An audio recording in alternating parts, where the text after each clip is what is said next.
The rotten tomatoes splattered against Rose Fletcher's cheek as she stood locked in the wooden pillory at the center of Clifton's dusty Main Street.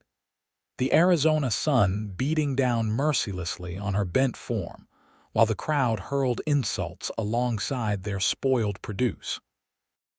She had survived 3 years as a dancehall girl in a silver mining camp north of here, sent money home to her dying mother every month, and now that she had finally escaped that life and come to this copper town, seeking honest work, someone had recognized her face and spread the word like wildfire through dried grass. "Harlot!" shouted Mrs. Henderson, the banker's wife, her face twisted with righteous fury as she threw another tomato. "We do not want your kind corrupting our decent town."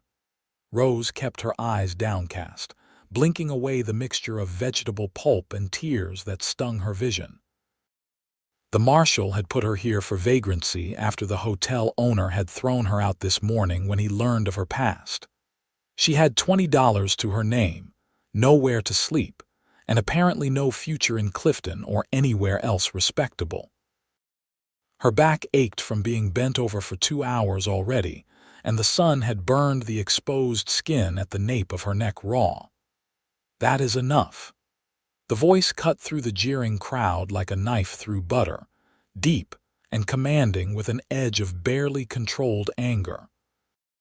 Rose could not see who had spoken from her position, but she felt the shift in the crowd's energy immediately. The shouting died down to uncertain mutters. "I said that is enough," the voice repeated, closer now. "Someone unlock this contraption immediately."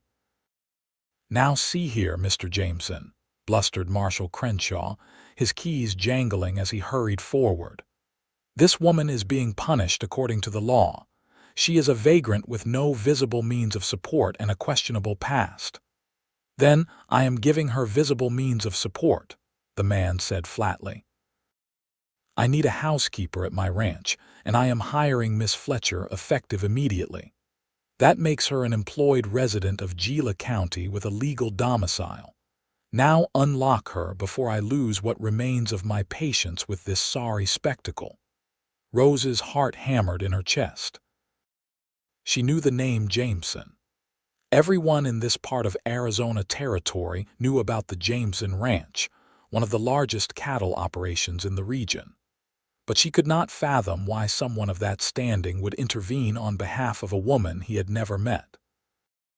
The marshal grumbled but produced his keys, and a moment later the wooden bar lifted from Rose's neck and wrists. She straightened slowly, her muscles screaming in protest, and found herself looking up into the most striking pair of gray eyes she had ever seen. The man attached to them stood well over 6 feet tall, broad-shouldered and lean-hipped in dusty work clothes, with dark brown hair that touched his collar and a strong jaw shadowed with several days' worth of stubble. He looked to be in his late 20s, maybe 30 at most, and his face was hard with controlled fury as he surveyed the crowd. "Your future starts with me today," he said quietly, speaking directly to Rose now. His voice had gentled considerably. "If you are willing to work, I am offering you honest employment, room and board, and my protection from this pack of self-righteous hypocrites. My name is Vincent Jameson. Will you come with me?" Rose found her voice, though it came out hoarse from disuse and emotion. "Yes, yes, sir, thank you." He nodded once, then turned back to the crowd, his eyes finding Mrs. Henderson in particular. "Before any of you pass judgment on this woman's past, perhaps you should examine your own. I seem to recall your husband's bank foreclosed on the Mitchell's farm during Martha Mitchell's illness, putting a dying woman and her children out on the street in winter. We all have things we are not proud of. The difference is whether we try to move forward or whether we spend our days tearing others down to feel better about ourselves." Mrs. Henderson's face went purple, but she said nothing. Several other townspeople had the grace to look ashamed. Vincent turned his attention back to Rose, and his expression softened further. "Can you ride?" "Not well, sir," she admitted, "but I can learn." "Then you will ride with me for now. My horse can handle the extra weight for the 10 miles out to the ranch." He strode toward a magnificent bay gelding tied at the hitching post outside the general store, and Rose followed on shaky legs, acutely aware of every eye watching them. Vincent swung into the saddle with easy grace, then reached down to her. "Put your foot on mine and take my hand. I will pull you up." Rose had never been this close to a man of quality before. During her time at the dancehall, the men had been rough miners and cowboys looking for whiskey and female company, not respectable ranchers who smelled of leather and honest sweat. Her hands trembled as she grasped his forearm and felt the solid muscle beneath his sleeve. He lifted her as though she weighed nothing, settling her side saddle in front of him with one arm around her waist to steady her. "Hold on," he murmured near her ear.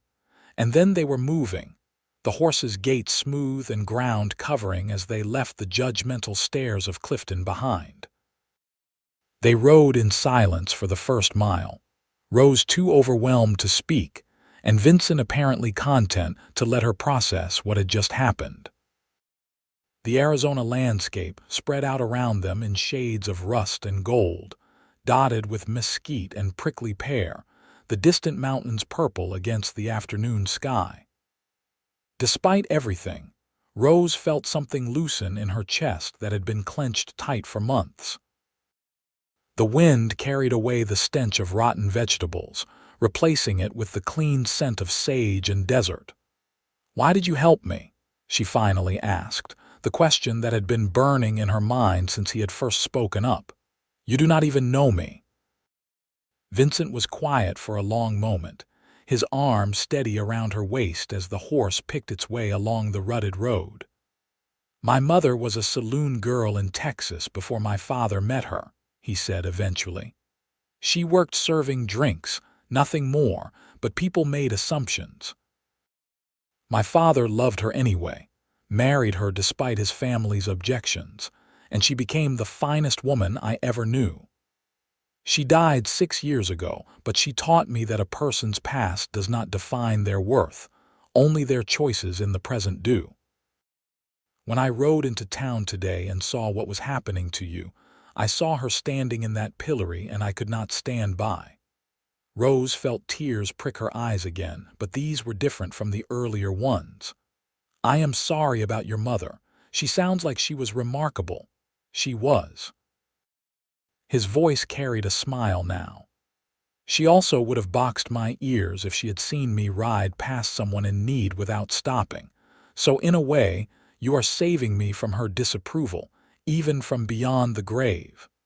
A surprised laugh bubbled up from Rose's chest, startling them both. "I think I would have liked her. I think she would have liked you too." Vincent shifted slightly in the saddle, adjusting his hold as they navigated a steep section of the road. "I was not lying about needing a housekeeper, by the way. My cook quit last month to get married, and my foreman's wife has been trying to manage both her own household and mine, but it is too much for her with a new baby. If you can cook basic meals and keep a house clean, the job is legitimately yours." "I can cook," Rose assured him. "And I know how to clean, do laundry, mend clothes, tend a garden. I grew up on a farm in Missouri before my father died and we lost everything. My mother and I moved to St. Louis, but she got sick with consumption. The medicine was expensive and factory work did not pay enough. That is how I ended up at the mining camp. They paid well for girls to dance and serve drinks, and I sent almost everything home to pay for her care." She waited for judgment, but Vincent only nodded. "How long ago did you lose her?" 4 months. She died in January. I left the mining camp the next week and have been trying to find respectable work ever since, but everywhere I go, someone eventually recognizes me, and then the offers dry up." Rose's voice cracked. "I thought Clifton might be far enough away, remote enough that I could finally start over. I should have known better. Starting over is not about distance, Vincent said quietly. It is about finding people who care more about who you are than who you were. My ranch has been my second chance at a lot of things. Maybe it can be yours too. They crested a rise, and Rose saw the Jameson ranch spread out in the valley below. It was far larger than she had imagined, with a substantial two-story house painted white, a massive barn, several corrals full of horses and cattle, and half a dozen smaller outbuildings. Men worked in the yards, their voices carrying faintly on the wind. It looked prosperous and well-maintained, a testament to hard work and smart management. "It is beautiful," she breathed. "It is home," Vincent agreed. "Has been in my family for 15 years now. My father built the original house before I was born, and I added on after he passed. We run about 2,000 head of cattle and sell to the mining camps and the army. It is good land, despite the harsh climate. The San Francisco River runs through the property, so we have reliable water even in dry years." As they rode down into the ranch yard, several men looked up from their work. A weathered cowboy in his 50s approached, his expression curious but friendly. "Boss, was not expecting you back until tonight." "Change of plans, Jack," Vincent said, bringing the horse to a stop. "This is Miss Rose Fletcher. She is our new housekeeper." "Miss Fletcher, this is Jack Morrison, my foreman and the man who actually keeps this place running despite my best efforts to complicate things." Jack's eyes crinkled with amusement as he touched his hat brim. "Pleased to meet you, miss, and do not let him fool you. Vincent here works harder than any 3 men combined." Vincent dismounted, then reached up to help Rose down. Her legs nearly buckled when her feet hit the ground, stiff from the long ride and the earlier ordeal, but his hands steadied her. "Miss Fletcher has had a difficult day," Vincent said to Jack, his tone carrying a note of steel. "Anyone asks, she has been hired on as household staff with my full endorsement, and I expect every man on this ranch to treat her with complete respect. That clear?" Jack's expression sharpened with understanding. He had not gotten to be foreman of a major operation by being slow on the uptake. "Crystal clear, boss. I will pass the word." He touched his hat to Rose again. "Welcome to the Jameson Ranch, Miss Fletcher. You need anything, just holler. We take care of our own here." The simple kindness in his words nearly undid Rose completely. She managed a shaky smile. "Thank you, Mr. Morrison. Just Jack, miss. We are not formal folk out here." Vincent guided Rose toward the house with a hand at the small of her back, and she was grateful for the support because her legs still felt unsteady. The front porch was wide and inviting, with 2 rocking chairs positioned to catch the evening breeze. Vincent opened the door and ushered her inside. The interior was surprisingly refined for a bachelor's home. The furniture was solid and well-made. The floors were clean pine boards covered with colorful woven rugs, and the walls were painted a warm cream color. A large stone fireplace dominated one wall of the main room, with comfortable-looking chairs arranged around it. Through an open doorway, Rose could see a kitchen that was spacious and well-equipped. "Upstairs are 4 bedrooms," Vincent said, following her gaze around the room. "Mine is the one at the end of the hall. The room next to it is the largest spare, and it has the best morning light. That can be yours. The other 2 are for guests, though I rarely have any. There is a washroom up there as well with an actual bathtub. One of my few concessions to luxury." Rose turned to face him, overwhelmed by the generosity and trust he was showing a complete stranger. "Mr. Jameson, I do not know how to thank you. You saved my life today. I mean that literally. I had nowhere to go, no prospects, no hope, and then you appeared like something out of a storybook." Vincent's expression turned uncomfortable, as though he was unaccustomed to gratitude. "I did what anyone decent would have done." "But you were the only one who did it," Rose said softly. "Everyone else was content to watch me suffer. You stood up for me when you had nothing to gain and potentially something to lose. Your reputation could suffer from associating with me. Then my reputation is not worth much if it depends on treating people poorly to maintain it." Vincent moved to the kitchen and began working the pump at the sink, filling a basin with water. He carried it to the table along with a clean cloth. "Here, wash your face and hands. You have had tomato on you long enough. I will show you to your room so you can rest before supper." Rose accepted the cloth gratefully and cleaned away the dried remnants of the crowd's disgust. The cool water felt like heaven on her sun-burned skin. When she finished, Vincent led her upstairs to a bedroom that was indeed lovely, with a large window overlooking the ranch yard, a comfortable-looking bed with a patchwork quilt, a dresser, a wardrobe, and even a small writing desk with a chair. "I know you probably do not have many belongings," Vincent said, lingering in the doorway with careful propriety. "Tomorrow we can ride into Clifton and get you whatever clothes and personal items you need. For tonight, there should be some of my mother's old things in the wardrobe. She was about your size. You are welcome to use whatever fits until we can get you properly outfitted." The kindness was too much. Rose felt the tears she had been holding back finally spill over, and she covered her face with her hands, shoulders shaking with silent sobs. She heard Vincent make a concerned sound, and then he was crossing the room, hovering uncertainly nearby. "I am sorry," he said, clearly distressed. "I did not mean to upset you. If the room is not suitable, there are others." "The room is perfect," Rose managed through her tears. "Everything is perfect. That is why I am crying. I just cannot believe this is real. This morning I thought my life was over, and now I am standing in this beautiful room in a safe place with kind people, and it feels like a dream I am going to wake up from." "It is real," Vincent said gently.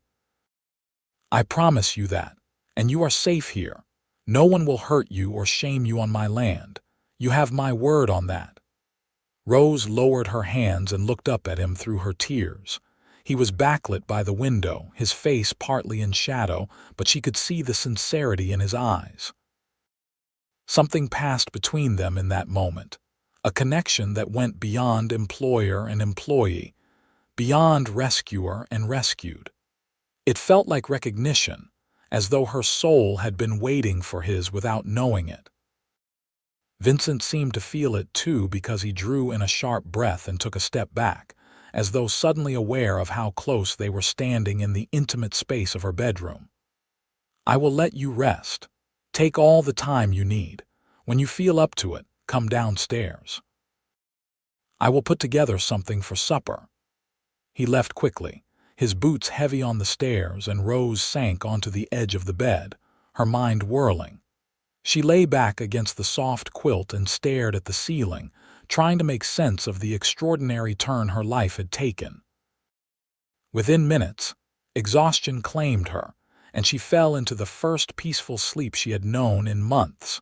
When Rose woke, the light coming through the window was golden with late afternoon, and she could smell coffee brewing downstairs. She found a simple blue cotton dress in the wardrobe that fit reasonably well, along with undergarments that were worn but clean. She braided her long auburn hair, pinched her cheeks to bring some color back to her pale face, and made her way downstairs. Vincent was in the kitchen, expertly slicing vegetables at the counter. He had cleaned up since earlier, his face freshly shaved and his hair damp as though he had washed up at the pump outside. He looked up when she entered and smiled, and Rose felt her heart do an unexpected flutter. "You are looking better," he observed. "Did you sleep?" "I did. Better than I have in weeks, honestly."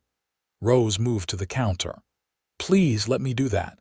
You hired me as a housekeeper. I should be cooking for you, not the other way around." Vincent hesitated, then handed over the knife. "I will not argue with that logic. I am an adequate cook, but I certainly will not win any prizes. My biscuits could double as ammunition." Rose laughed and examined his vegetable chopping. "These are actually cut very well. Uniform size, clean cuts. Someone taught you properly." "My mother. She insisted I learn to take care of myself. Said no son of hers would grow up helpless in a kitchen." Vincent leaned against the counter, watching her work. "What were you planning to make?" "What do you have available?" Rose asked, already taking stock of the pantry and cold box.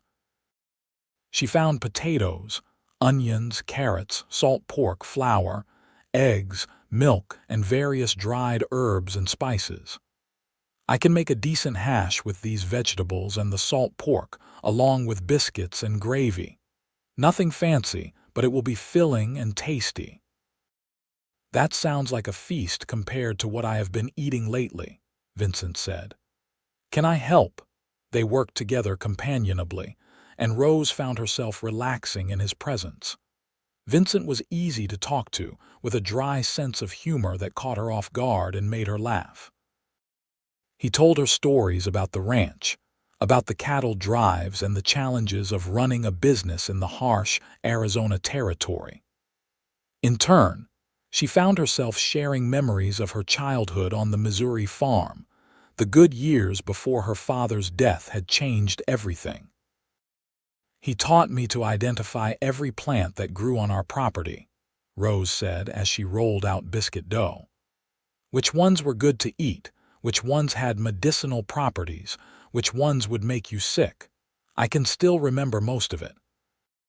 He used to say that knowledge was the one thing nobody could take away from you." "He sounds like a wise man," Vincent said. He had moved on to setting the table, placing utensils and plates with careful precision. "He was. I wish you could have met him. I think he would have liked you." Rose paused, then added quietly, "He would have been ashamed of what I became to survive. That is the worst part of all of it, not what other people think, but knowing I disappointed the people who loved me and believed in me." Vincent stopped what he was doing and turned to face her fully. "Rose, look at me." She met his eyes reluctantly. "Your father would not have been ashamed of you," he said with absolute conviction. "He would have been heartbroken that circumstances forced you into such a desperate position, angry at a world that gave you so few options, and proud of the strength and sacrifice it took to do what you did to save your mother. But ashamed? Never. You did what you had to do to help someone you loved. There is no shame in that." Rose's throat tightened. "You do not know that." "Yes, I do. Because if I had a daughter, and she did what you did for the reasons you did it, I would love her all the more for her courage and selflessness, even if I wished with everything in me that she had never been put in that position." Vincent's voice was fierce with emotion. "You survived, Rose. You came through fire and kept your humanity. That is remarkable, not shameful." She turned back to the biscuits before he could see fresh tears forming. "Thank you for saying that. Whether you believe it or not, it helps to hear it." They finished preparing the meal in comfortable silence, and when they sat down to eat, Vincent made appreciative sounds after the first bite. "This is excellent, truly. Jack's wife is a good cook, but this is better than anything I have eaten in months." Rose felt a warm glow of pride at his praise. It had been so long since she had cooked for someone, since she had used skills that felt wholesome and productive. The simple act of preparing food and sharing a meal felt healing in a way she had not anticipated. After supper, Vincent insisted on helping with the dishes despite Rose's protests that it was her job. They stood side by side at the sink, Rose washing and Vincent drying, and the domesticity of the moment was not lost on either of them. When their hands touched briefly over a plate, Rose felt that same spark of connection from earlier, and from the way Vincent's breath caught, she knew he felt it too. "I should tell you something," Vincent said as they finished up. "About why I really helped you today, beyond what I said about my mother." Rose set the last pot in the rack to dry and turned to face him, her heart suddenly pounding. "All right." He dried his hands on the towel, buying time to gather his thoughts.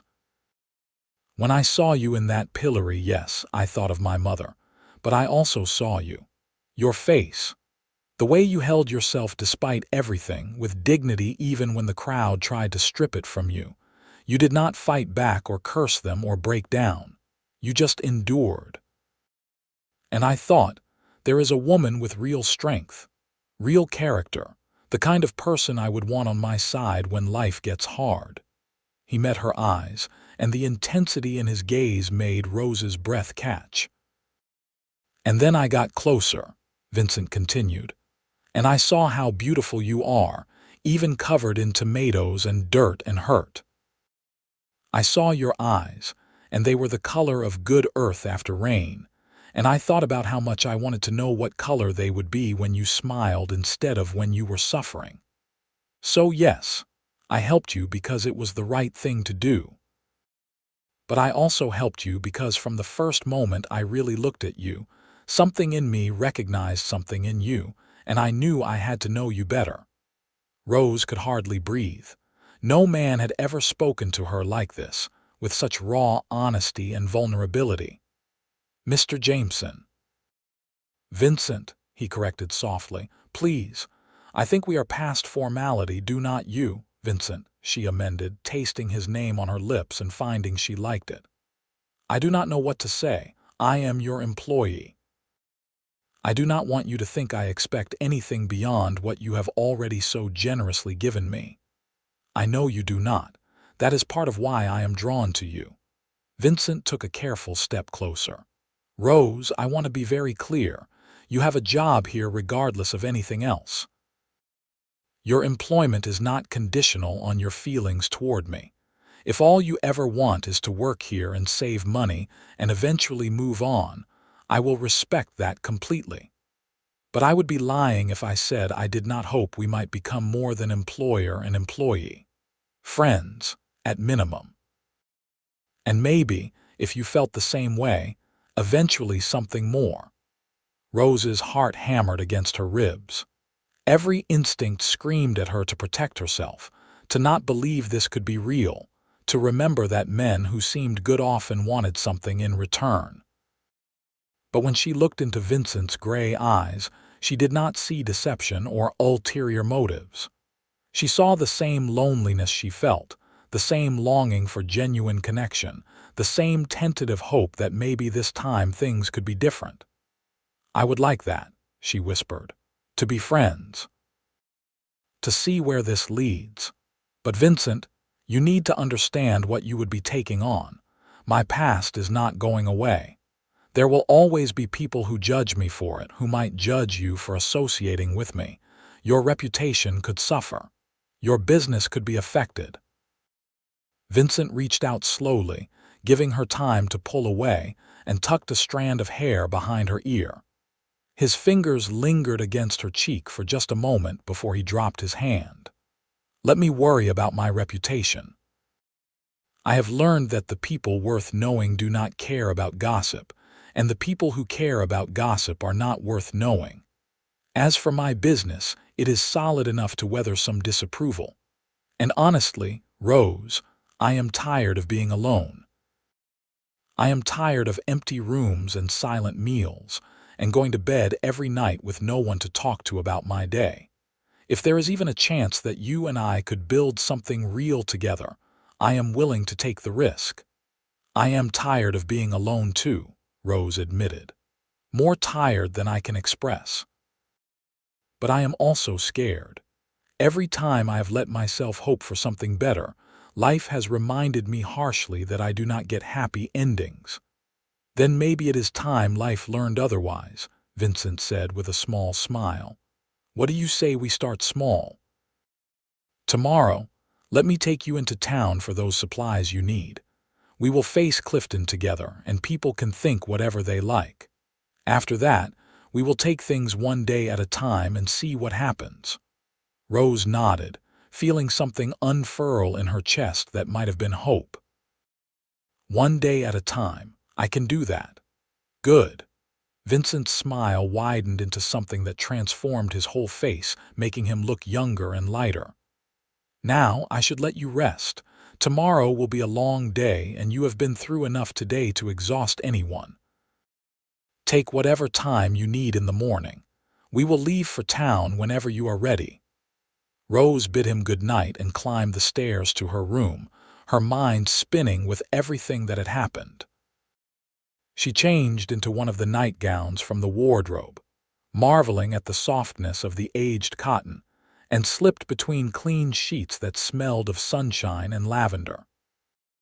Through her open window, she could hear the sounds of the ranch settling for the night, the low of cattle in the distance, the whinny of a horse, the creak of the windmill. It was peaceful in a way that made her chest ache with something that felt dangerously close to happiness. Sleep was a long time coming. Rose lay in the darkness, thinking about Vincent's words, the feel of his fingers against her cheek, the way he had looked at her as though she was something precious rather than something to be ashamed of. She had given up on the idea of a man seeing her that way, had convinced herself that her past had permanently stained her in the eyes of anyone decent. But Vincent was proving that belief wrong, and it terrified her as much as it thrilled her. Morning came bright and clear, and Rose woke to the sound of roosters crowing and men's voices calling to each other in the yard below. She dressed in another of the simple dresses from the wardrobe, this one a faded green that brought out the color of her eyes, and went downstairs to find Vincent already up and preparing breakfast. "I beat you to it," he said cheerfully, gesturing to the pan of eggs and bacon on the stove. "But this is the last time. From now on, the cooking is your domain. I was just trying to be useful." "Well, you succeeded," Rose said, accepting a cup of coffee from him gratefully. "This smells wonderful." They ate together on the front porch, watching the ranch come fully to life with the new day. Men moved between the corrals and barn with the easy efficiency of long practice. Jack stopped by to report on the day's planned activities, tipping his hat to Rose and treating her with the same respectful courtesy he showed Vincent. It all felt surreal, this sudden immersion into a life so different from anything Rose had known in recent years. After breakfast, Vincent saddled 2 horses, a gentle mare for Rose and his bay gelding for himself.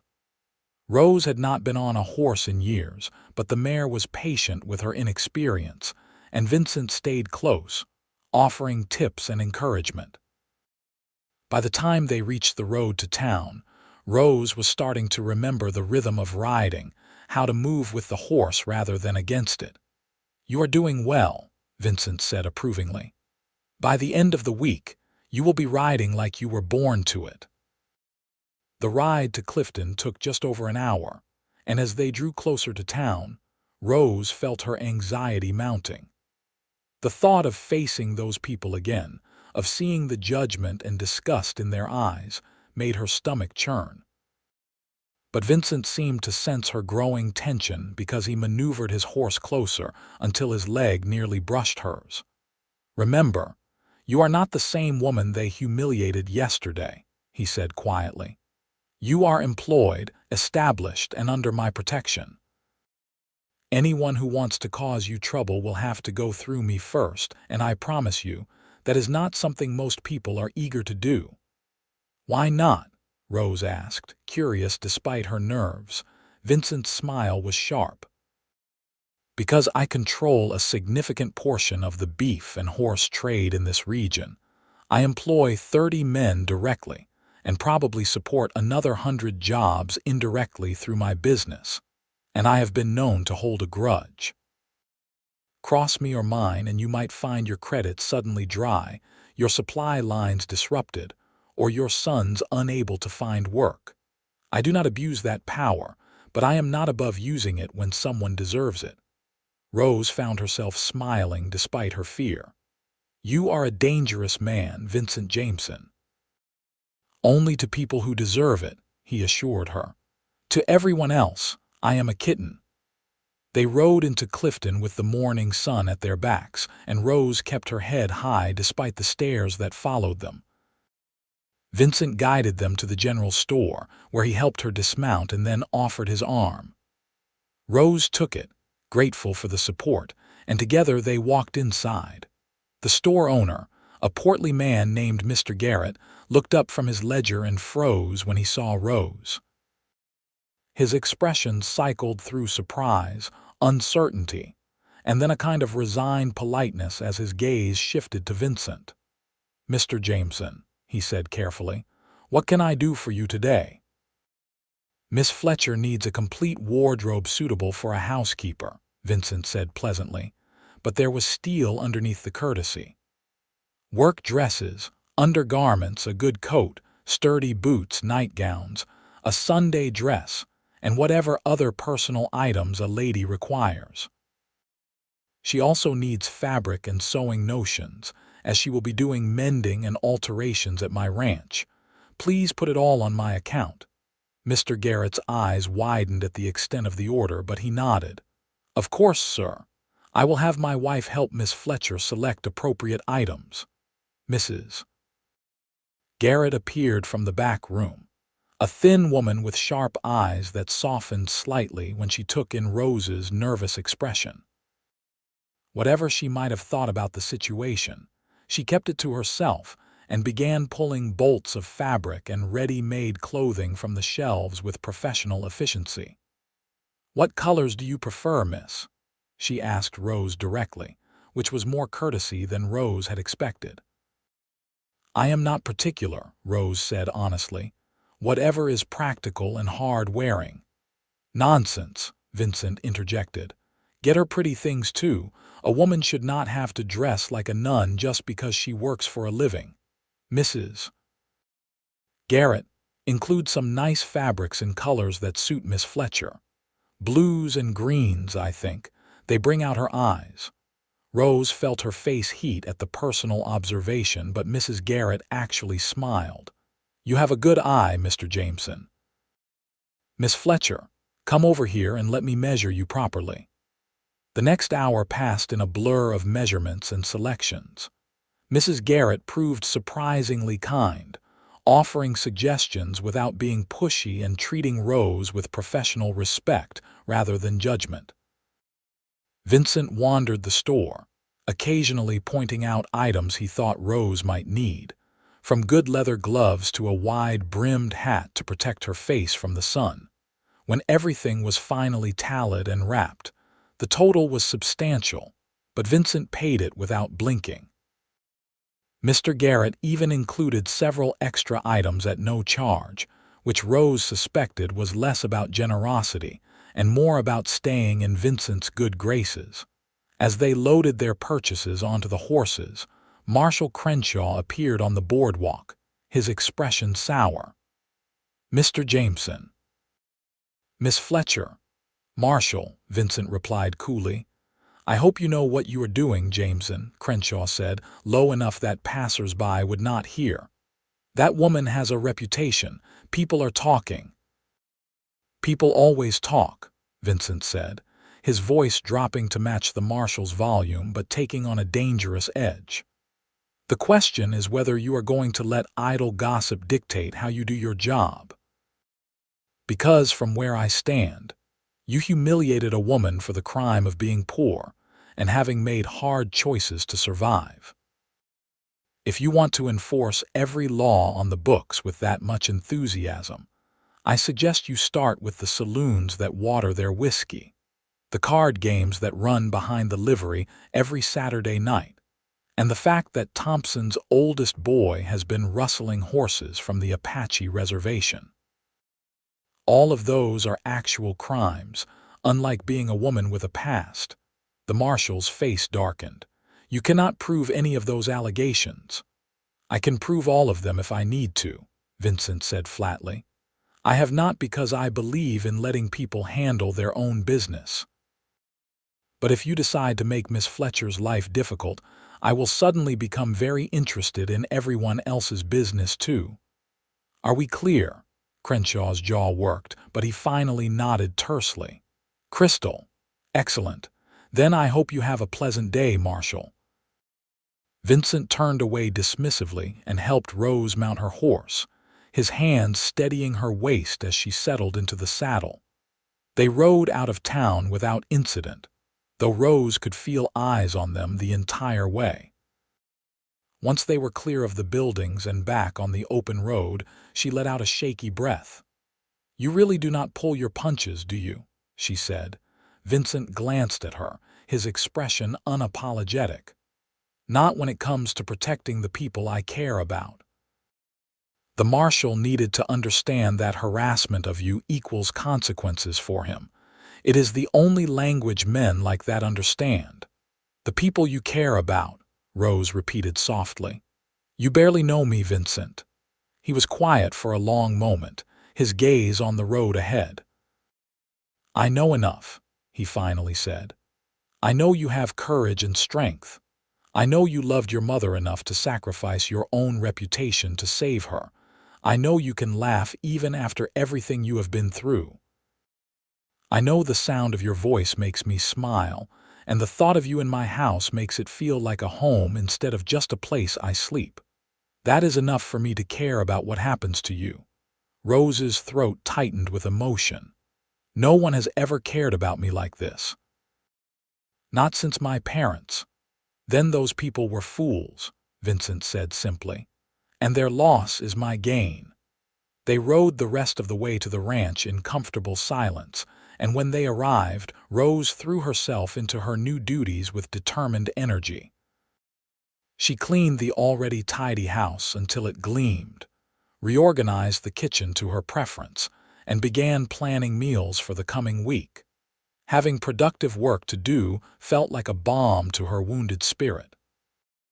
Vincent respected her space during the day, going about his business managing the ranch. But they came together for meals, and those shared hours became the highlights of Rose's day. They talked about everything and nothing, from the practical details of ranch life to their dreams and fears. Vincent spoke of his hopes to expand the operation, maybe bring in some new breeding stock from California. Rose confessed her long-abandoned dream of maybe teaching someday, of passing on the knowledge her father had given her. "Why did you give up on that dream?" Vincent asked one evening as they sat on the porch after supper, watching the sun paint the sky in shades of amber and rose. Rose pulled her shawl closer against the cooling air. "It was not realistic. Teachers need to be respectable women with good reputations. After everything, I accepted that some doors were permanently closed to me. Or maybe those doors just lead to the wrong rooms," Vincent suggested. "You could teach here. Not in a formal schoolhouse, but there are families on the smaller ranches and farms around here whose children do not have access to regular education. If you wanted, you could offer lessons. Reading, writing, arithmetic, natural science. The things you know and love. It would not be traditional, but it would be teaching." Rose turned to stare at him, hope and fear warring in her chest. "Do you really think anyone would allow their children to be taught by someone like me?" "I think if Vincent Jameson vouches for you and offers the use of his property for the lessons, most families would consider it," he said. "And the ones who would not, well, their loss. Their children will stay ignorant while others learn." "You have so much faith in me," Rose whispered. "I do not understand why." Vincent reached over and took her hand, his thumb brushing over her knuckles in a gentle caress that sent warmth flooding through her. "Because I see who you are, Rose, not who circumstances forced you to be for a while, but who you are at your core. And that person is remarkable." Rose looked down at their joined hands, at the way her smaller fingers fit perfectly with his larger, calloused ones. It would be so easy to fall in love with this man, she realized. So easy and so terrifying because she had nothing to offer him but a damaged heart and a tarnished name. As though reading her thoughts, Vincent squeezed her hand gently. I know you are scared. I am scared too. It has been just me for so long that the thought of opening my life to someone else, of making myself vulnerable to that kind of hurt, makes me want to run for the hills. But Rose, I think you are worth the risk. I think we could be worth the risk. And I am willing to be patient while you figure out if you think so too. She met his eyes in the fading light and saw nothing but sincerity there. What if I cannot be what you need? What if I am too broken? Then we will be broken together, Vincent said simply. And maybe between the two of us, we will figure out how to build something whole. That night, lying in her bed, Rose allowed herself to imagine a future she had thought impossible. A future where she was not defined by her worst moments but by her best ones. Where she taught children and kept house and maybe, just maybe, fell in love with a good man who saw past her scars to the woman underneath. The weeks that followed fell into a comfortable rhythm. Rose discovered she genuinely enjoyed running Vincent's household. The work was hard but satisfying, and she took pride in the excellent meals she prepared, the clean and welcoming home she maintained, the clothes she mended, and the little improvements she made to increase efficiency and comfort. Vincent praised her work generously but never made her feel like an employee. Instead, they felt like partners, each contributing their skills to make a better life for both of them. Vincent taught Rose to ride properly, and soon she was confident enough to explore the ranch property on her own. She discovered a beautiful spot where the river widened into a clear pool, surrounded by cottonwood trees that provided shade from the brutal afternoon sun. She started spending time there in the early mornings, watching birds and identifying plants, rediscovering the connection to nature her father had taught her to value. One morning, about 6 weeks after Rose had come to the ranch, she returned from her morning ride to find Vincent waiting on the porch with an expression that was part excitement, part nervousness. I have something to show you, he said. If you have time. Of course. Rose dismounted and handed the mare's reins to one of the ranch hands, then followed Vincent toward one of the smaller outbuildings she had not yet explored. He opened the door to reveal what had clearly once been used for storage, but had been recently cleaned and reorganized. Someone had built long benches with attached desks, installed shelves on one wall, and added a large slate board at the front of the room. A few primers and basic textbooks were stacked neatly on a small desk, positioned to face the student seating. You made a schoolroom, Rose breathed, turning in a slow circle to take it all in. I had help, Vincent admitted. Jack and some of the other men did most of the construction work. But yes, I talked to several families in the area, and 4 of them want to send their children for lessons if you are willing to teach. That is 11 students total, ranging from age 6 to 14. They are offering to pay a small amount, and I will supplement it so you will earn a fair wage on top of your household salary. If you want to do this. Rose pressed her hand to her mouth, overwhelmed. Vincent, I do not know what to say. This is incredible. But what about the families who might object? There were a couple, Vincent acknowledged. The Hendersons, predictably. But most people care more about their children's education than about outdated gossip.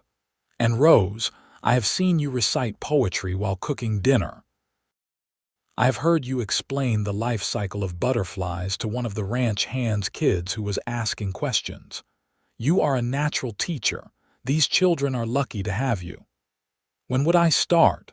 Rose asked, her mind already racing with possibilities. Whenever you feel ready. The families are flexible. Vincent moved closer, his eyes warm.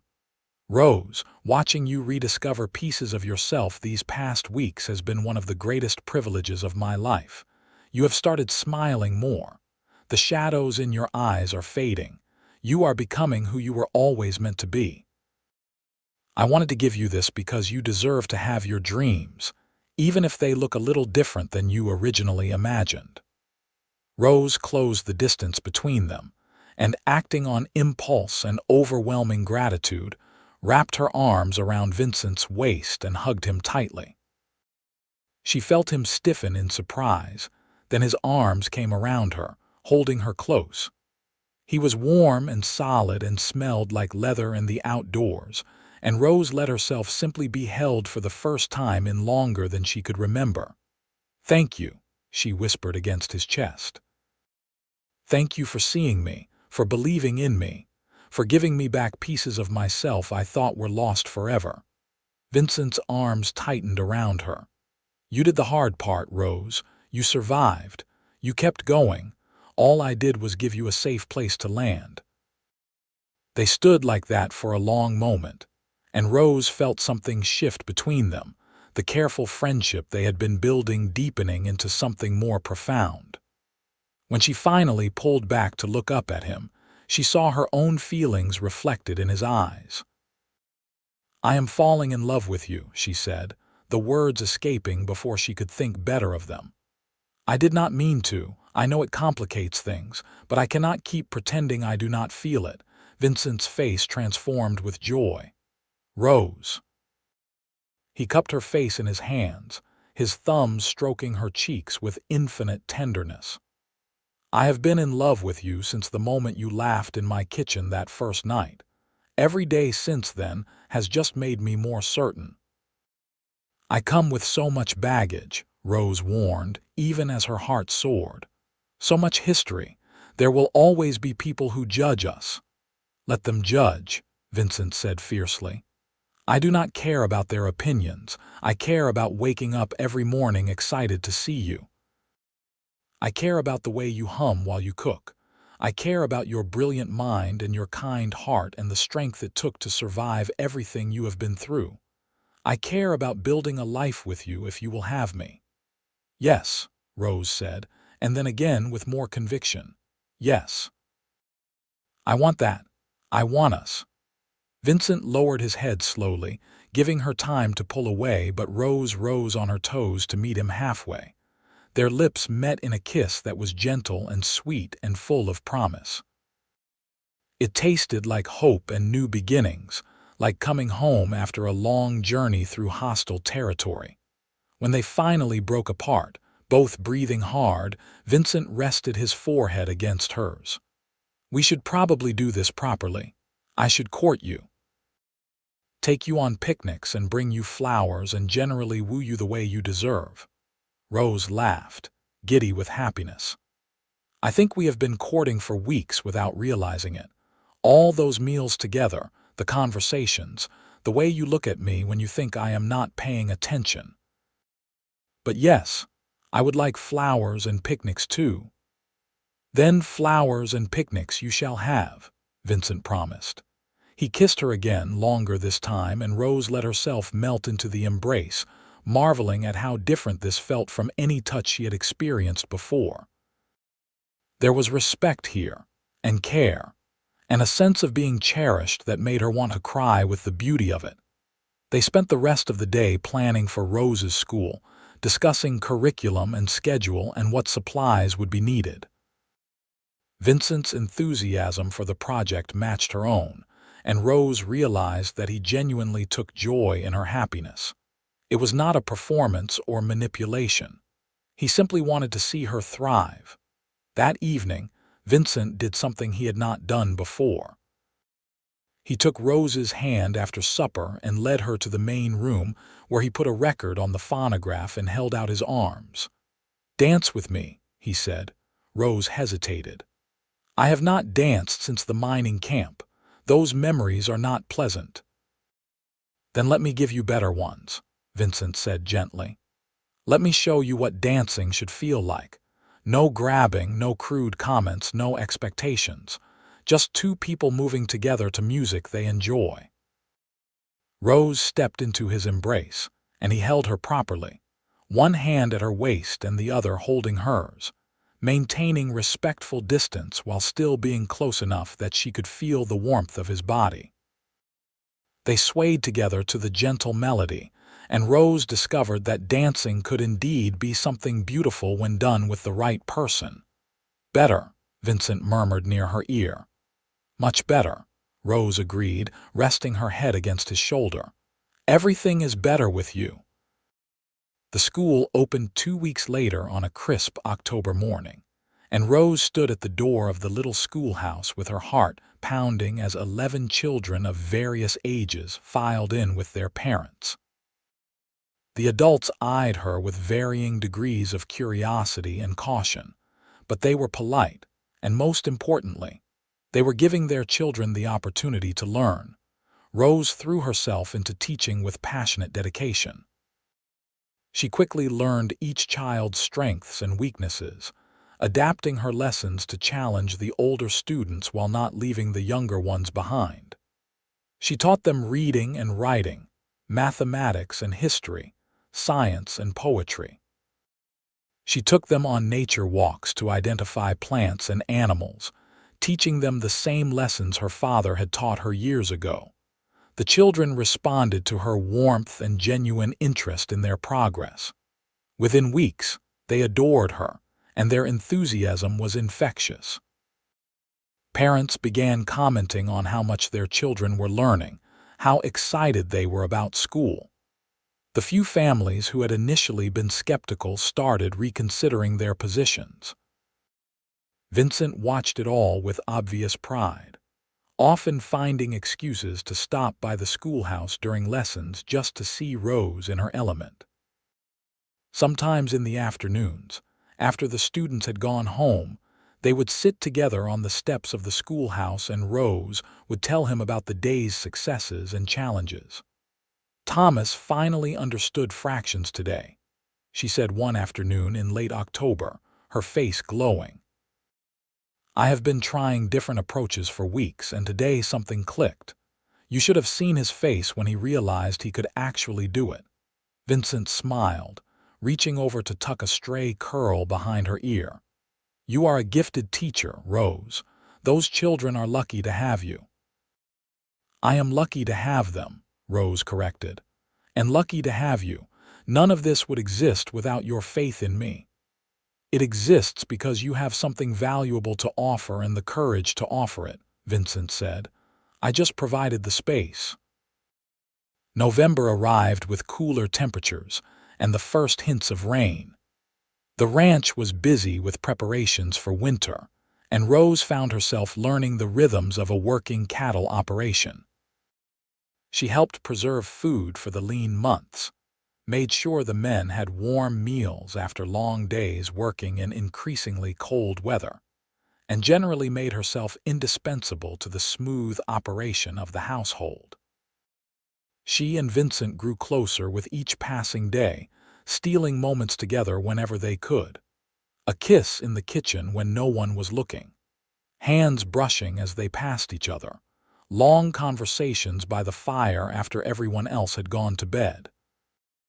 Vincent continued to court her properly, bringing her wildflowers he found on the range, taking her on Sunday rides to show her beautiful spots on the ranch property, reading poetry aloud to her in the evenings. One Saturday in mid-November, Vincent asked Rose to accompany him to a nearby ranch for a social gathering. It would be the first time they appeared together publicly as a couple, and Rose felt her old anxieties surge. "What if people are cruel to you because of me?" She worried as they dressed for the occasion. She wore one of her nicer dresses, a deep blue that Vincent loved, and had arranged her hair in a style that was both flattering and appropriate. "Then we leave and never see them again," Vincent said, adjusting his string tie in the mirror. He looked devastatingly handsome in his good suit, and Rose's heart fluttered at the sight. "Rose, I need you to understand something. You are not a liability to me. You are not something I am tolerating despite your past." You are the best thing that has happened to me in years, and anyone who cannot see your worth is not worth our time." The gathering was being hosted by the Morrison family, whose youngest children were among Rose's students. Mrs. Morrison had been one of Rose's earliest supporters, and she greeted them warmly when they arrived. "Miss Fletcher, Mr. Jameson, I am so glad you could come." She ushered them into a large room full of people, most of whom Rose recognized from town or from dropping children at school. The reactions to their arrival were mixed. Some people smiled and greeted them normally. Others looked surprised or disapproving. A few whispered behind their hands, but Vincent kept his arm firmly around Rose's waist, claiming her publicly as his, and his confidence bolstered her own. Jack Morrison approached with 2 cups of punch. "Miss Fletcher, you have worked wonders with my youngest. He has always struggled with his letters, but he is reading whole sentences now. My wife and I cannot thank you enough." Other parents joined the conversation, sharing similar stories of their children's progress. Rose found herself surrounded by grateful mothers and fathers who valued what she was doing for their families more than they cared about old gossip. It was validating in a way she had not expected. Not everyone was friendly, of course. Mrs. Henderson was in attendance, and she made a point of loudly mentioning to her friends how shocking it was that some people had no shame. But when Vincent heard her, he simply steered Rose in that direction and said in a voice that carried, "Mrs. Henderson, I understand your husband's bank is having some difficulties. My attorney was just asking me where I should move my accounts. I had been considering Thompson's Bank in Lordsburg. Their lending practices seem more ethical." Mrs. Henderson paled, recognizing the threat for what it was, and said nothing more for the rest of the evening. On the ride home, Rose was quiet, processing everything that had happened. Vincent finally asked, "What are you thinking?" "That maybe I have been so focused on the people who judge me that I have not noticed all the people who do not," Rose said slowly. "There were families there tonight who treated me with genuine respect, who valued me for what I am contributing now, not what I did in the past. I have been bracing myself for rejection for so long that I almost missed the acceptance. It is easier to hear the one cruel voice than the 10 kind ones," Vincent agreed. "But Rose, you are building a new life here, a good life, and people see that. They see a woman who works hard, who is kind to their children, who is making a positive difference in this community. That matters more than gossip to most folks." Rose reached over and took his hand, lacing their fingers together. "I love you, Vincent Jameson. I do not think I have actually said those words to you yet, but I do. I love you more than I knew it was possible to love someone." Vincent pulled the horse to a stop and turned to her, his eyes bright even in the darkness. "Say it again." "I love you," Rose repeated, smiling. "I love your kindness and your strength. I love the way you stand up for what is right. I love how you make me laugh. I love the future you have helped me build. I just love you." Vincent kissed her then, deep and thorough, pouring all his feelings into the embrace. When they finally broke apart, he rested his forehead against hers. "Marry me, Rose. Be my wife. Let me spend the rest of my life proving to you how loved and valued you are." Rose's breath caught. "Are you certain? Marriage is permanent, Vincent." "If you marry me, my past becomes part of your story too." "Our story," Vincent corrected. "And yes, I am absolutely certain. I have never been more certain of anything. I want to wake up next to you every morning. I want to build this ranch with you. I want to watch you teach and grow and flourish. I want children with you someday if you want them. I want everything, Rose. I want a life with you." "Yes," Rose said through happy tears. "Yes, I will marry you. I want all of that too." They made their engagement official the next day, and the news spread quickly through the community.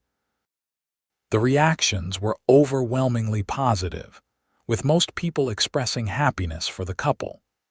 Even those who had initially judged Rose found themselves softening in the face of Vincent's obvious devotion and Rose's gentle dignity. They married on a bright December morning in a simple ceremony at the ranch, with Jack Morrison standing as best man and Mrs. Morrison as Rose's witness. The gathering was small, just ranch hands and a few close friends, but it was warm and genuine.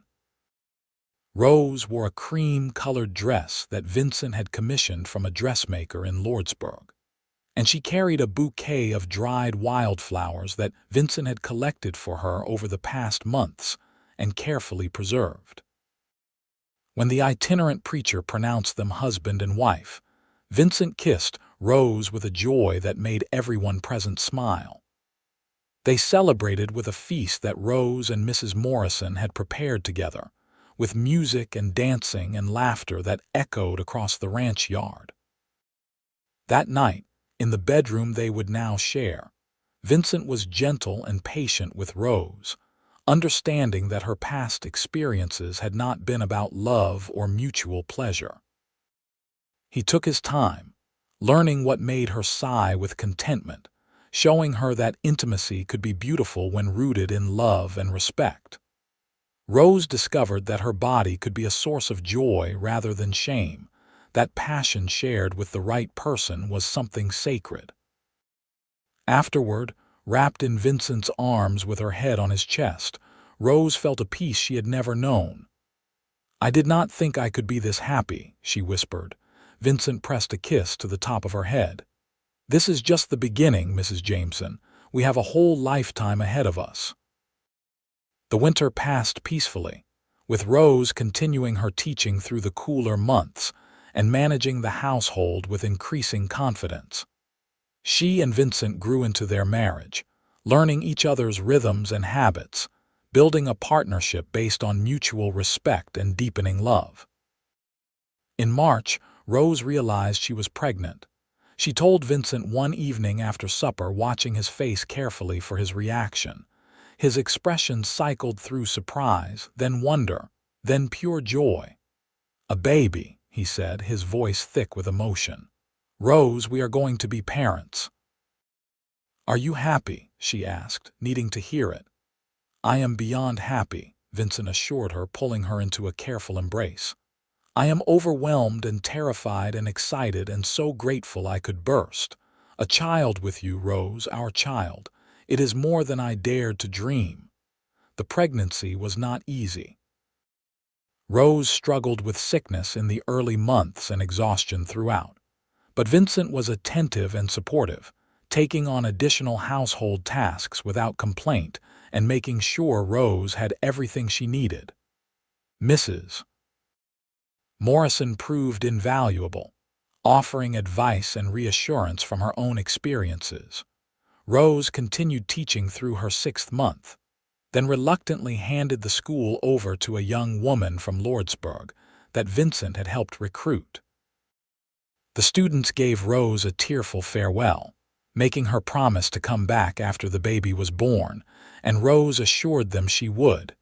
In early October, on a cool morning with the leaves just beginning to turn, Rose went into labor. Mrs.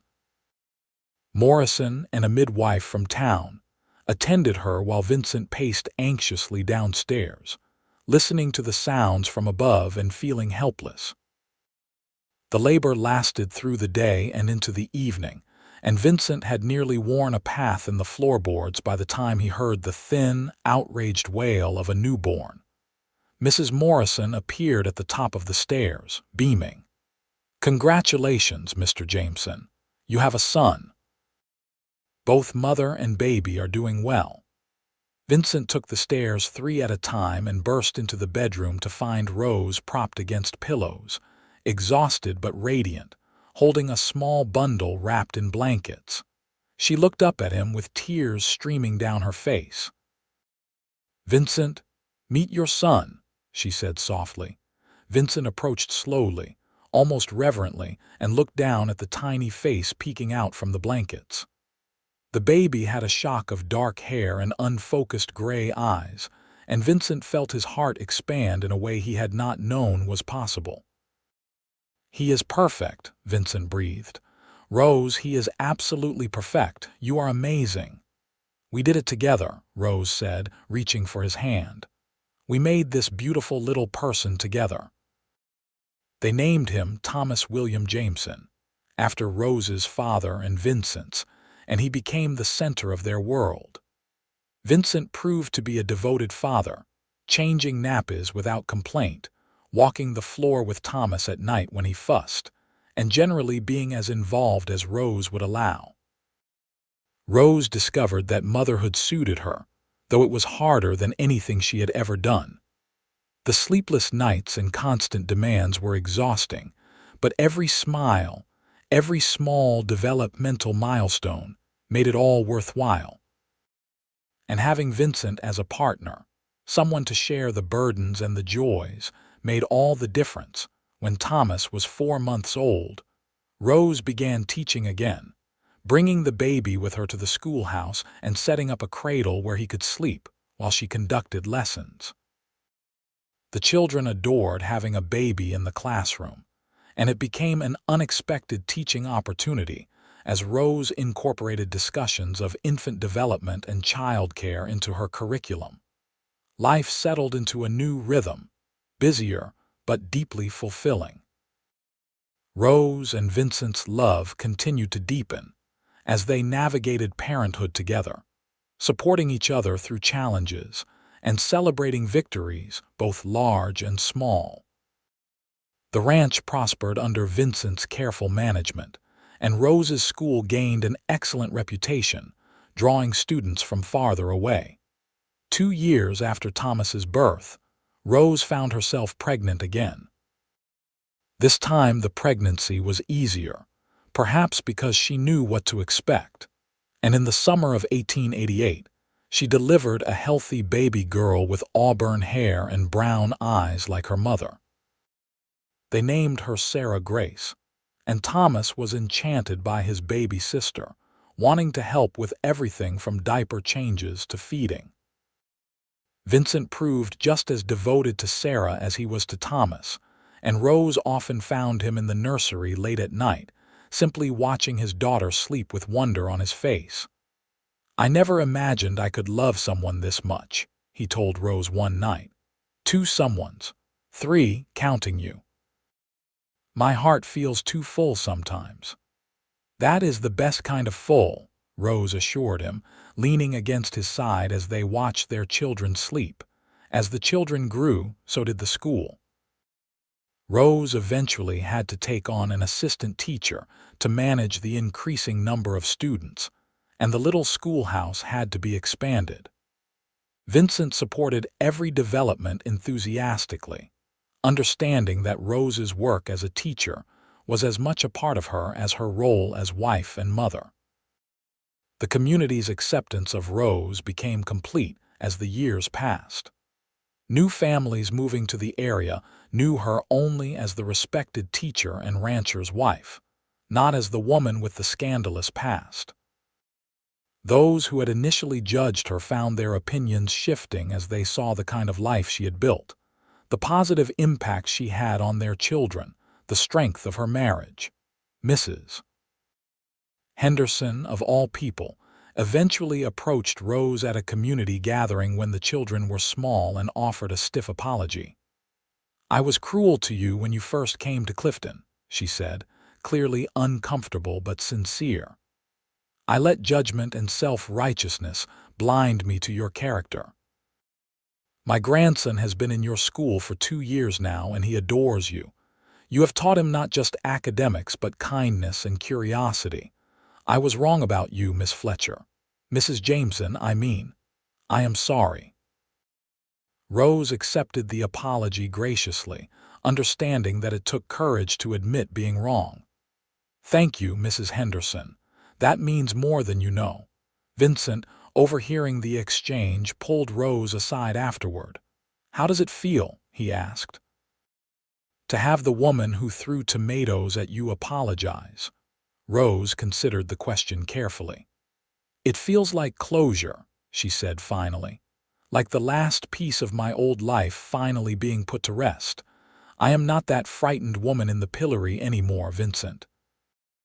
I have not been her for a long time. I am your wife, our children's mother, a teacher, a member of this community. I am proud of who I have become." "I am proud of who you have always been," Vincent said, kissing her temple.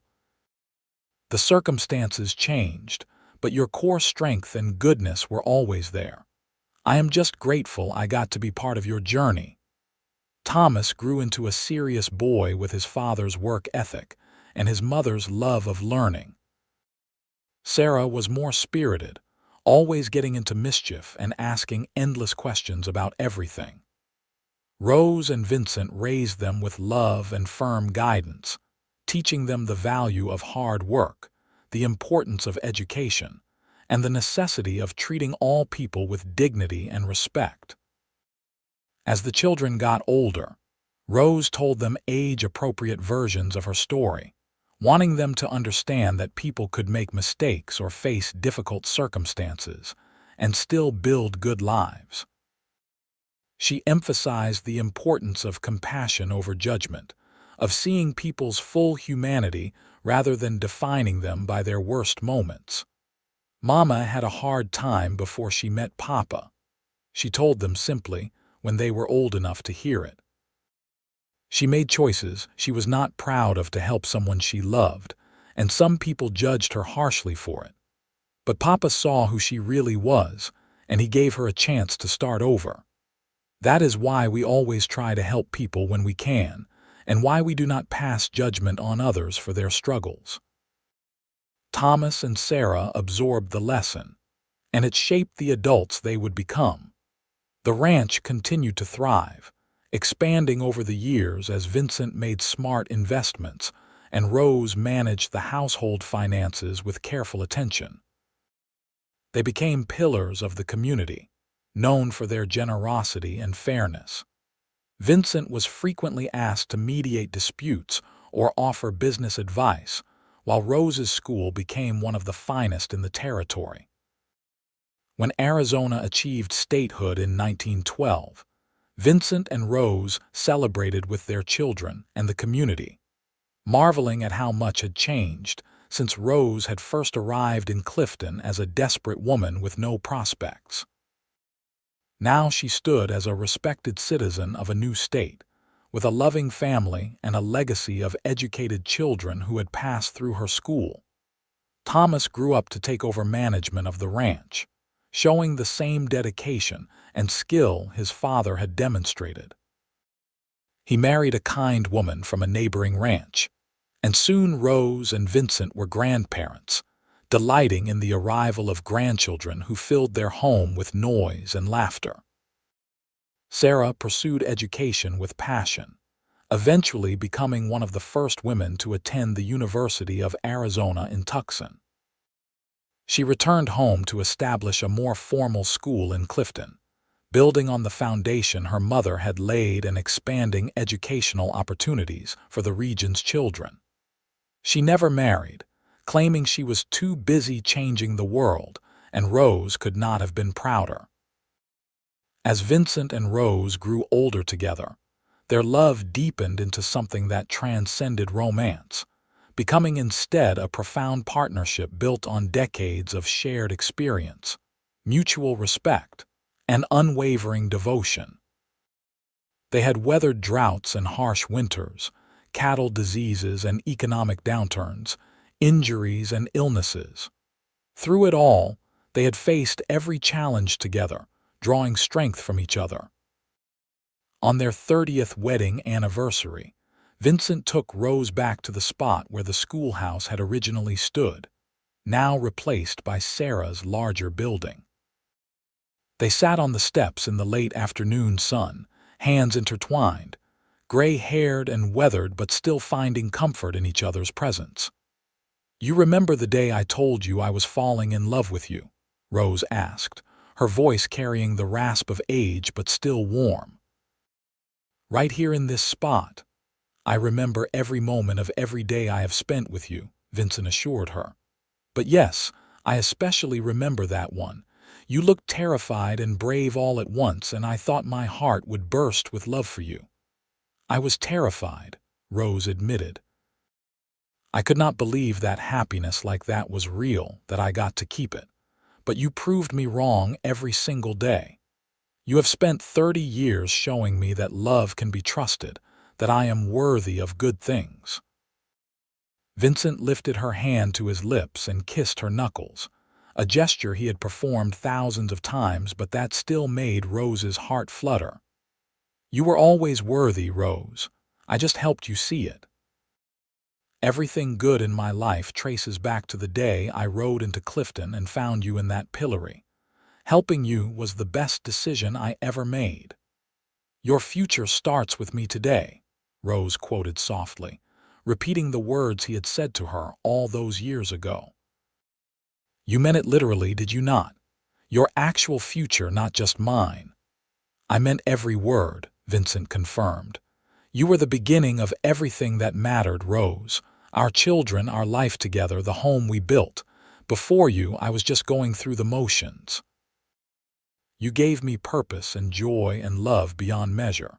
If I had to do it all over again, I would not change a single thing." They sat in comfortable silence as the sun slowly set, painting the Arizona sky in brilliant shades of orange and purple. Around them, the ranch they had built together hummed with life, their children and grandchildren carrying forward the legacy they had established. Rose leaned her head on Vincent's shoulder, feeling the steady beat of his heart beneath her cheek.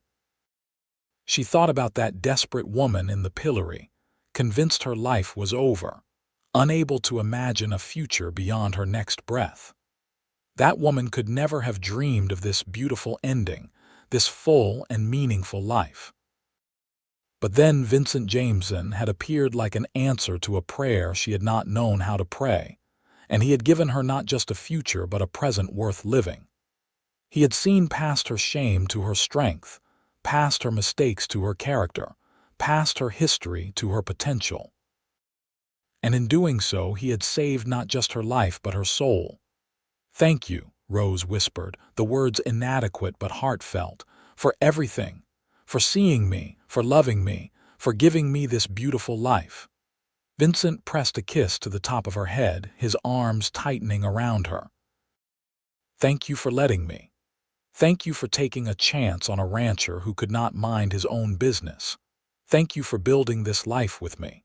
You are the best thing that ever happened to me, Rose Jameson, and I will love you until my very last breath and beyond." They remained there until the stars began to appear in the darkening sky. Two people who had found each other against all odds and built something lasting and true.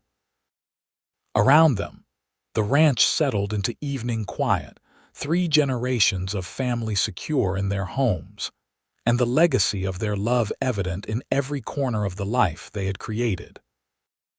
Rose's story, which had begun with public shame and desperation, had transformed into something beautiful and enduring. She had learned that the past did not have to define the future, that redemption was possible, and that love could heal even the deepest wounds. And it had all started with a cowboy who had the courage to say that her future started with him that day, and the dedication to spend the rest of his life proving it true. Thomas and his wife eventually took over the main house when Vincent and Rose decided to move into a smaller cottage on the property, wanting the younger generation to have space to raise their growing family. The cottage was cozy and comfortable, with a porch that overlooked the river and mountains beyond, and Rose filled it with books and mementos from their life together. Vincent's health began to decline in his 70s, the hard years of ranch work taking their toll on his body. Rose nursed him tenderly, and he bore his limitations with good humor, joking that he had earned the right to let younger backs do the heavy lifting. They spent their days together in quiet contentment, reading to each other, entertaining grandchildren and great-grandchildren, and simply enjoying the peace they had built. When Vincent passed away peacefully in his sleep at age 78, with Rose holding his hand, she grieved deeply but without regret. They had been given more than 45 years together, years filled with love and purpose and joy. She had been blessed beyond measure, and she knew it. Rose lived another 10 years after Vincent's death, surrounded by the family they had created together, and continuing to be active in the community she loved. She passed away at 86, in the same bed where Vincent had died, with her children and grandchildren gathered around her. Sarah, going through her mother's belongings afterward, found a worn journal that Rose had kept throughout her years in Arizona. The first entry was dated the day after Vincent had freed her from the pillory, and it captured her raw emotion and desperate hope. The subsequent entries chronicled the transformation of her life, the growth of her love for Vincent, the building of their family and legacy. The final entry, written just days before Rose's death, reads simply, "I have lived a good life. I have loved and been loved in return. I have raised good children and taught hundreds of students. I have made a positive difference in my corner of the world." The scared girl who once thought her life was over could never have imagined this beautiful ending. Thank you, Vincent, for giving me not just a future but a reason to embrace it fully. I will see you soon, my love, and we will begin our next adventure together. Sarah wept as she read her mother's words, understanding the full scope of the journey Rose had taken from shame to honor, from desperation to contentment, from a woman defined by her past to one who had created a future worth celebrating. The Jameson Ranch continued to operate for another generation, before eventually being sold, but the schoolhouse that Rose had founded evolved into a permanent institution that educated children in the region for decades. A small plaque was placed in the main building, reading, "Founded by Rose Fletcher Jameson, who believed every child deserved the opportunity to learn, regardless of their family's circumstances. Her dedication to education and her compassion for all people transformed this community." It was a fitting memorial to a woman who had transformed her own circumstances through courage and hard work, aided by a man who had seen her worth when others saw only shame. Together, Vincent and Rose Jameson had proved that love could overcome judgment, that the future was not bound by the past, and that redemption was always possible for those brave enough to reach for it. Their great-great-grandchildren would eventually hear the story of how their ancestors met, and they would marvel at the courage it took for Vincent to stand up to a hostile crowd, and for Rose to accept his help despite her fear. The story became family legend, passed down through generations as a reminder that kindness and compassion could change lives, and that everyone deserved a second chance. The dusty town of Clifton, Arizona, where Rose had once stood humiliated in a pillory, eventually grew into a small city. The site where she had suffered her public shaming became a park, and though no one remembered the specific history of that spot, children played there joyfully, their laughter a testament to the progress of time and the ultimate triumph of hope over despair. Rose's story ended not with the shame that had defined her arrival in Clifton, but with the love, family, and purpose she had found there. She had transformed from a woman with no future to one who had built a legacy that would outlast her by generations. And it had all begun with a cowboy who had looked past society's judgment to see the woman beneath, who had offered her not pity but partnership, and who had loved her with a devotion that had healed her wounded spirit and given her permission to become who she was always meant to be.